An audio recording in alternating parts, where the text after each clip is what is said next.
Well, ladies and gentlemen, I'm very happy as the chair of the Institute of International Affairs to welcome you to this event. It's one of the last of this year's series, or the series in this academic year, of Europe Dialogues, which we have been carrying out in partnership with the EU Information Office. And we have, I think, left one of the best themes until the last, or at least a theme that I think matters a lot to those of us in this room, about gender equality and the link between that and European integration. In a moment, I will introduce the excellent speaker that we have, but on the topic, I wanted to mention first that when I was preparing to introduce this event, I asked myself two simple questions. Do women believe in the EU? And does the EU believe in women? Interestingly, the answers are a little different. At least in the Nordic countries, support for European integration is usually shown in opinion polls to be weaker among women than among men. And it's quite interesting to consider why that might be. It might be because they're associated with hierarchy, or something like that. But if we ask the other question, does the EU believe in women? It seems to be true at every level, because when Eurobarometer polls are taken in the EU on attitudes to women, we tend to find a very positive concern about women's interests, women's needs, and the need to take action to support and to protect women's rights. There seems to be a strong majority over Europe as a whole, to the point where we could almost call this a European value. And as we will shortly hear, all the different institutions of the EU actually follow this through with very concrete policies, actions, and even spending money, which is the final proof, to work on issues of gender and gender equality. We have one of the best qualified people possible to speak about this.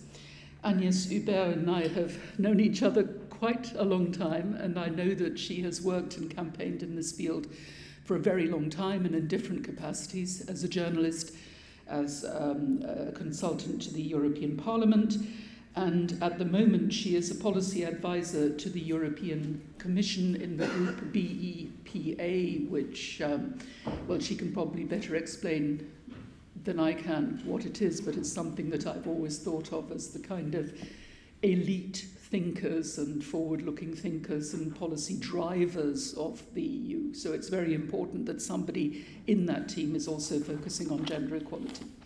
Well, that's more than enough from me. Agnès has a presentation of 20-25 minutes, so there will be plenty of time for debate and questions, and I will come back here to moderate that. But for the moment, Agnès, you're extremely welcome to Iceland, welcome to our institute, welcome in this house, and we look forward to hearing you. Thank you.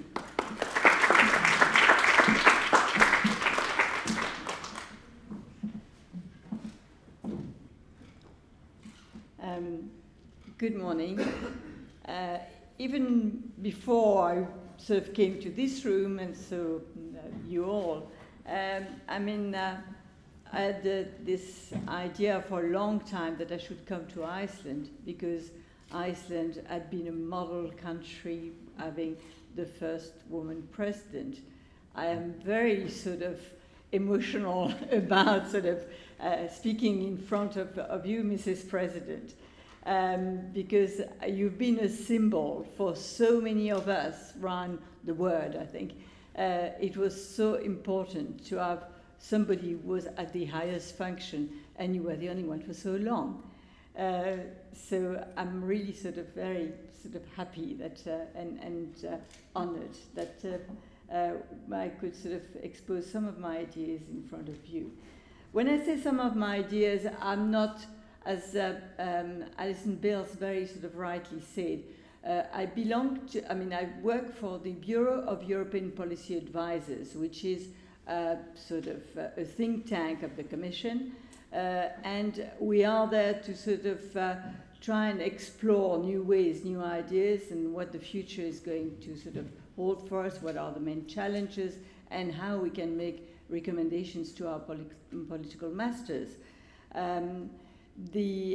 Gender is one of the issues in my view, and I'm trying to persuade my political masters with more or less success, but gender is, in my view, gender equality, one of the drivers of European integration and one of the drivers of answering positively some of the main challenges that we are meeting at the moment.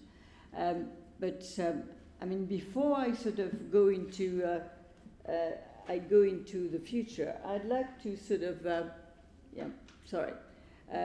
Alison, you asked a question about do women believe in Europe and do Europe believe in women? I'm sort of formulating the question in a different way. What has the EU done for women or brought to women? And this seems to be sort of fairly consistent, even if it's not always sort of well known that it's coming from the EU influence. But also the question that we should really ask now is, what can women, or what do women do for the EU? What does promoting gender equality, would be even more right, does for the EU integration? I'm going to sort of, first of all, if I may go into, sorry.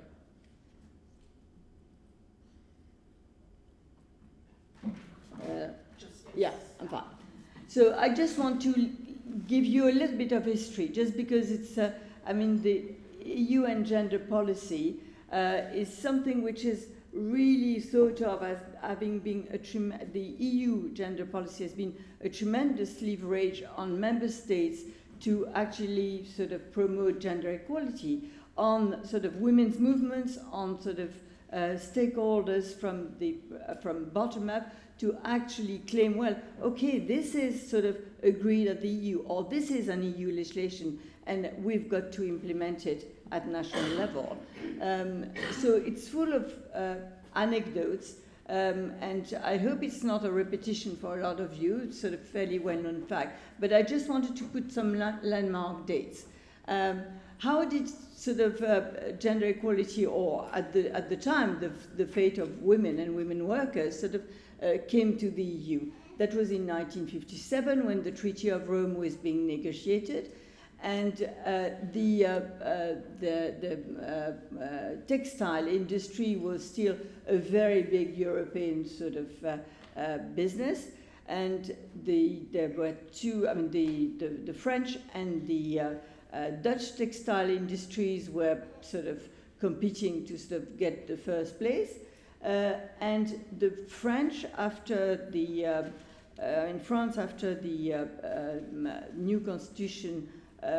Which came up after the war, had the obligation to pay women an equal salary, which means not pin money, as it was done in a lot of other member states, including Holland, right? So, surprisingly, because France is not one of the most progressive countries in terms of gender equality, but surprisingly, the demand for putting equal pay in the Treaty of Rome came from the sort of textile industrialists, the French textile industrialists of the north of France, who are probably the most sort of anti or macho, anti-women people normally. Anyway, so that sort of got into the agenda, and once you are into fundamental law, then you can sort of develop things. I mentioned the date of 76 because a lot of things happened in between, but 76 was really a landmark because the European Court of Justice at that time recognized, starting from the Article 119 of the Treaty of Rome, which was on equal pay, that in fact it was not called gender equality. Equality between women and men was a principle and a value of the European integration, right? And that was the result of very sort of strong and determined struggle by women. In 1967, in Belgium, there was a big strike of an arm industry called Herstal, where the women workers were paid pin money still, while the sweepers, who were male, were paid a proper salary. And the women workers sort of started to find it a little bit strange, even more that some women unionists at the time had noticed that there was this article in the Treaty of Rome, and maybe we could do something about it. I mean, it could help us. And it was amazing, but I mean, one cannot imagine, but you had sort of people going with sort of banners in the streets of Brussels at the time and saying, we want the implementation of Article 119. A lot of people would have said, Article 119, and what jargon and what does it mean? But I mean, they knew that it was really something which was going to be a leverage. I'm sort of moving forward very quick. Oh, sorry. Then from 67 to 76, a number of women lawyers, including a very sort of somebody who owed a lot to, Eliane Vogelpolsky, a Belgian lawyer, was extremely sort of, I mean, she did not live it until she sort of eventually found not a worker of the Herstal factory, but eventually an aerostess who was ready to go to court. Why was she ready to go to court? Because at the age of 40, Gabrielle Dufresne, her name was sort of thought of as too old to fill up the job, and then she was asked to retire. And then she went to the Court of Justice a first time and a second time, so I don't give you all the details, but it's really part of the history. And this is why I mean, thanks to Gabrielle Dufresne and the way she introduced that sort of case in the court, these three cases in the Court of Justice, that eventually we had this amazing news that equality between women and men was part of the values of the European Union, and it was a principles to be defended as such. Okay, it's from then that a whole sort of much wider policy than just sort of equal treatment on the labour market has been able to develop.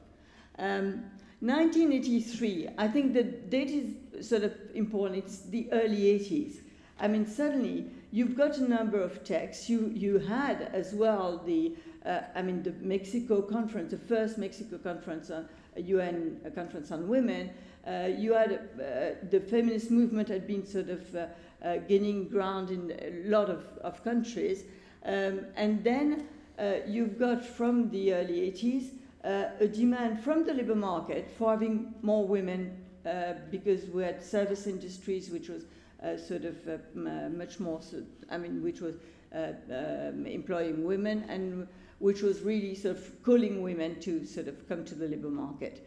There it was important, and I will show it's one of the policies in the EU where you've had the most sort of, the connections between different actors. And there it was business. Business was really requiring women to be freer from their sort of normal charges. And so, that's where you, at the start of discussions about, reconciliation of family and work. Is that a private issue or a public issue? Yes, it's a public issue because business wants to have more women on the labour market. They are needed on the labour market, and they can do, they can sort of, they have to have sort of facilities to make sure that they can cope with with sort of their children, etc. So, that's where a number of other policies started to develop. We were still sort of in the 80s, really very much dealing with the labour market and equal treatment on the labour market, and we produced 8 directives then on different aspects of equal treatment and anti-discrimination legislation, which sort of were sort of as well used to go to the Court of Justice for a number of pleadings. 92. The next date is we are sort of going beyond the labour market. I was really lucky to sort of be appointed head of the Gender Equality Unit in the Commission in '91. And at the time, the thing I had to do was to implement. I had not been sort of really conceiving it. It was already sort of written, etc., and agreed.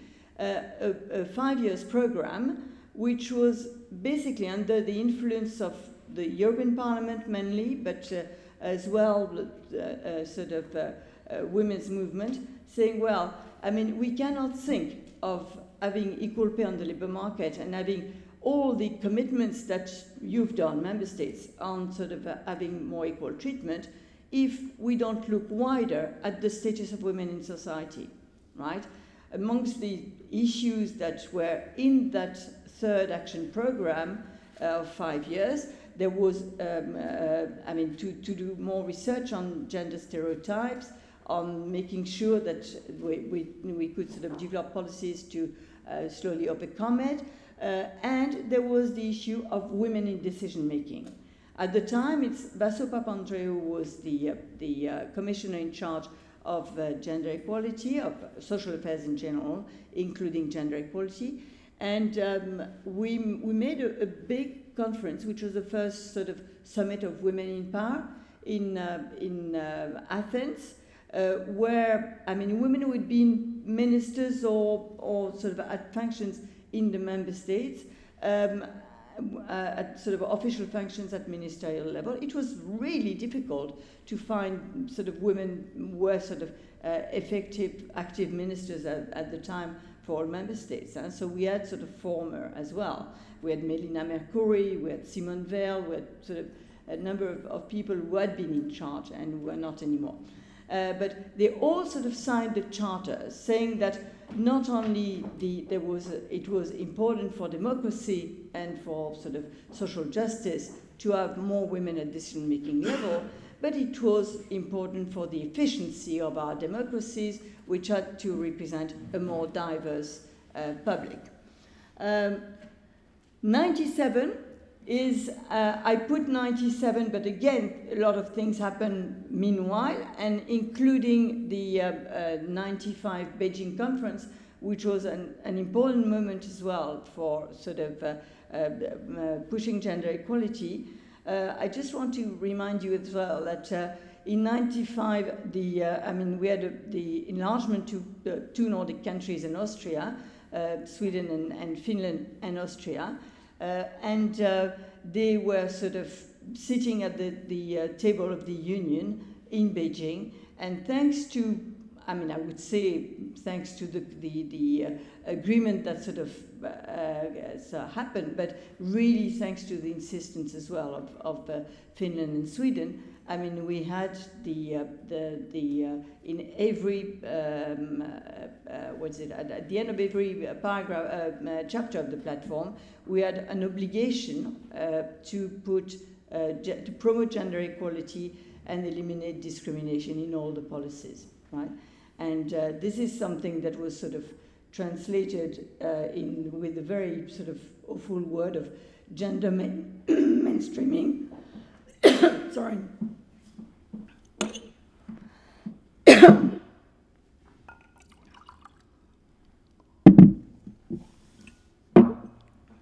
Excuse me.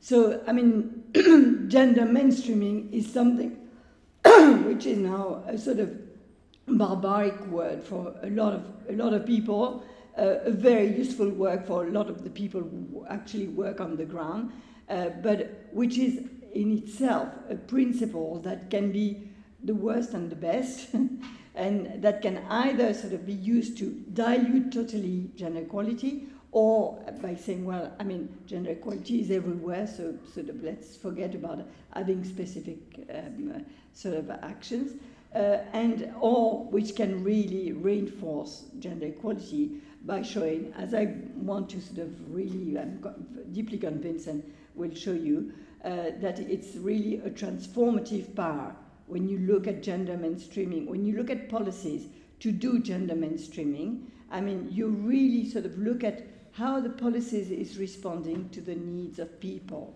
right? And too often we've made policies by sort of having a sort of a very sort of interesting theoretical sort of model, but not really asking ourselves the question, how is it doing for, the people who are most concerned with that policy? So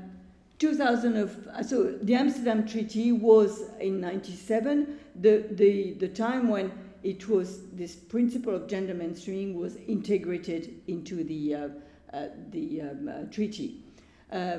Then we had, in 2005, we had another treaty still. I think that the sort of decades of the 90s and 2000 were very sort of prolific decades in terms of producing treaties. But anyway, of renewing the EU treaty. 2005, we've got, as well as the sort of the Lisbon Treaty, we've got also the Lisbon Strategy, which is a 10-year strategy agreed for sort of jobs and growth, essentially. And at the time, well, before the crisis, and the idea that, redistribution and sort of fight against discrimination and all that was something which you didn't have to concentrate too much on because growth was going to bring it all, right? It was still very prevalent, right? Then came the crisis, and then we realized as well that, you've got to have a little bit more than growth. Growth has not actually sort of done a lot of redistribution and has carried in itself the germs of sort of very bad inequalities. So the next strategy, which is agreed for 10 years, is the Europe 2020 strategy, which is now sort of looking at growth from a much wider perspective. We're not talking about economic growth only. We're talking about inclusive, sustainable, and smart growth. And that makes a difference.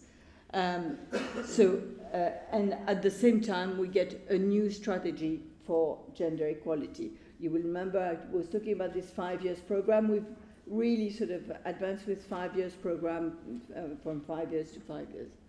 Okay? So, this is probably the result of all these sort of changes in the treaty. Now, what we've got in the Treaty of Lisbon is something which is usable, I would say, no, which is really important. First of all, that gender equality is a European value. Sorry, we sort of, that it's a principle to promote. It conditions sanctions as well, normally, and the accession of new member states is sort of determined as well by the way the new member states will sort of answer or implement gender equality policies. It must be mainstreamed in all EU policies, and then you've got the classical articles of professional equality, which has been sort of improved. It's the X article 119 now sort of adapted. You've got the Charter of Fundamental Rights, which is a very important instrument of the treaty as well. And there is, for the first time as well, on the request of the Spanish delegation there, a declaration on gender violence for the first time in the treaty. This is something which, some member states have been refusing, or some people, I would say, have been refusing for a long time, because it's a gender equality index. It has been launched it's been elaborated by the European Institute for Gender Equality of Vilnius, which is an official agency of the European Union, and it has been launched last week. It took a long time to be sort of developed, not only because it's technically very complex, right? I'll sort of get into not details, but at least a sort of general framework. But on top of that, there was always this idea that you should not make beauty contests between member states. The idea is not to make beauty contests. It's just to say, well, at what level are we with gender equality? So you see the sort of top league is sort of Sweden, Finland, Denmark, and then you've got sort of the Netherlands, Britain, France, etc. and you've got a very low score, for instance, for Germany, and you've got sort of very low scores for most Eastern European countries as well. You're very welcome to sort of go and sort of look more in detail into this instrument, which is really good. Their framework is really to, start with what is the sort of conception of gender equality we want to defend, sameness, difference, transformative. We made a sort of combination of the three, which is something which is important. As well, how as these figures, how we come to the one figure per member state, it shows that anyway, even in Sweden, there is still sort of 25% of progress to be made.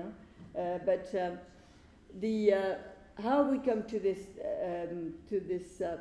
these figures, basically by having 6 sort of core domains, right, which are work, money, knowledge, time, power, health, and these are subdivided into subdomains, sometimes to correct sort of things which are not sort of very clear, like the fact that if you take, equal pay, for instance, on the money, if you take the question of equal pay, you will see that the gender pay gap has decreased in most, as an average at EU level, has decreased in, since the beginning of the crisis.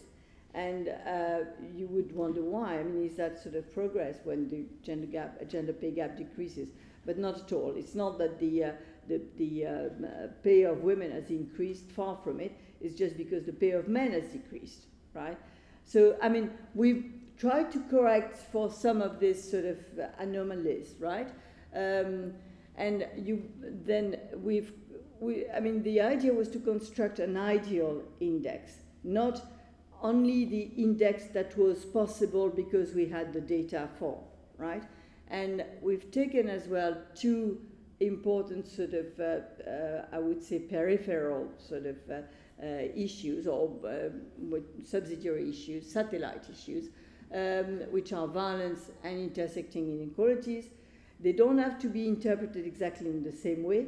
Plus, we've still not got the actual sort of data to fill up, in particular, the violence sort of subdomain. Far from it. So we're sort of working on that, on how we can sort of get sort of a more or less harmonized sort of base to sort of see, at least for the great sort of, for the big subdomains of violence, how we can put some figures on it as well. An inspiration for this index is as well, you probably know the World Economic Forum Index, which is sort of worldwide, and we thought, why should we make a European index? Probably because things like sort of education and health have got a different sort of weight in our country, in our developed countries than in developing countries. We cannot compare what our situation here with a lot of developing countries. So, it is good to have this sort of variety of index to sort of really sort of have a more or less a sort of what's it called, boussole, to sort of see where we are heading for. So now, as I told you, that's really what can women do for Europe. My view is that my view, and what I'm trying to develop is really that the current challenges would all be sort of facilitated if there was a strong commitment and a strong sort of implementation of gender equality. The long-term sustainability of Europe is really dependent on, as shown in that strategy for 10 years that has been agreed by member states, on smart, sustainable, and inclusive growth. What does this mean? Why would gender equality sort of facilitate that? Probably because there is much more sort of interest, sensitivity, and actual sort of stakes of women to have a more inclusive and a more sustainable growth. Then you've got to sort of, develop policy by evidence, and you can't just sort of say, well, there is a difference between women and men. But again, it's the combination between the sameness, the difference, and the transformative part. Macroeconomic imbalances are a big issue. We are sort of starting now at last to see that, the austerity, that's what I put at the top as well, the austerity policies that have been really sort of implemented with a lot of sort of rigor and rigidity in the last 5 years are probably not bearing fruits at all. On the contrary, you've seen the IMF sort of mea culpa on the Greek program, and the Commission as well has been starting to say, well, okay, we've got to compensate for austerity. There as well, women have really got big stakes. Why? Because austerity is really hitting at public services, is hitting at the place where women's employment is the largest, and as well the services that are provided which sort of allow women to be on the labour market. So education, health, etc. It's important for everybody. If there is nobody to deal with it at public level, it falls on the back of women. Okay, so this is quite an important issue. And again, because they've got more stake into sort of these policies, they are probably better placed to actually push them. Political union is another big challenge. We are sort of approaching the European election next year, and the question of the democratic legitimacy and accountability of the EU is really sort of very much at stake. When Alison Hubert, you were mentioning the fact that women have got a perception of the EU which is sort of far away. It is true. The perception of the EU is not that the EU is going to sort of bring a lot to them. It's probably because of this distance. We feel that the EU is a sort of macroeconomic sort of set of policies which is really going against the interests of women. There is something else. We've got to sort of show it. So it's really one of the big things. So to cut it short now, what can gender equality does for the EU? I think it's really crucial in political terms. It's crucial for the economy. I'll show you for the economy. That was an exercise that was done by a Swedish researcher a few years ago. We said, well, if there was complete gender equality in the EU, how much would that impact on GDP, right? And it shows that, EU 27 would gain about 30% more, almost 30% more point of GDP, even more for Malta, a little bit less for Sweden, etc. But there is really sort of actual sort of economic gains. If we're talking about economic indicators, there is a lot of economic gains to have more gender equality. What was interesting, when this study sort of came out, a lot of people said, well, the scientific basis is a little bit doubtful, etc., etc. What is interesting is that the OECD last December has produced a report where they say, well, looking at sort of gender equality on the labour market, if that was sort of actually fully implemented, we would gain 12.5% of GDP at OECD level. So, it's not an illusion. I come back to the... so in politics in general, that not only, as we were saying in '92 in Athens, right, with the Declaration of Athens, not only women's rights is a test case for democracy, it's a test case for political legitimacy, but as well it can improve policy making. Then in the economy, as I went through it, and in society, we had this sort of big exercise years ago about the cost of non-Europe. I've always been trying as well to have the cost of non-gender equality, because it was some of the issues that were probably taken up by Hesse Lundgren as well in the slide I showed you before. But I mean, what is the cost of violence? What is, and not only the sort of direct costs which are linked to sort of hospital ambulances, police forces, etc., but what is the cost as well in terms of intergenerational transmission of violence, etc. I mean, this is, I'm in front of a university sort of audience, so I mean, if there are sort of PhD or students want to take that issue up, it's something with the way it should be deepened. And then something which I've told you as well before, promoting change is really something, to promote change and to adapt to sort of new conditions, gender mainstreaming is an important issue. So I'm going to sort of finish there, just sort of coming back to this issue, or sort of concluding on this issue of integrating gender, which means gender mainstreaming as a test case for change. And these are the sort of three arguments. First of all, what is gender mainstreaming? It's really looking at the needs of users, as I told you before. Then the fact that, and it was not me, it's the OECD which said it in 92, I think, that women have got less stakes in existing systems, right, as they function. So they're more ready to change. And they are normally at the vanguard of organizations which are sort of questioning as well this question of sort of material growth, which is going to find sort of producing more objects, and probably at the detriment of a lot of the values we care for, the sustainability of our environment, and the cohesion of our societies. I will stop there, and I'll be really happy to answer your questions.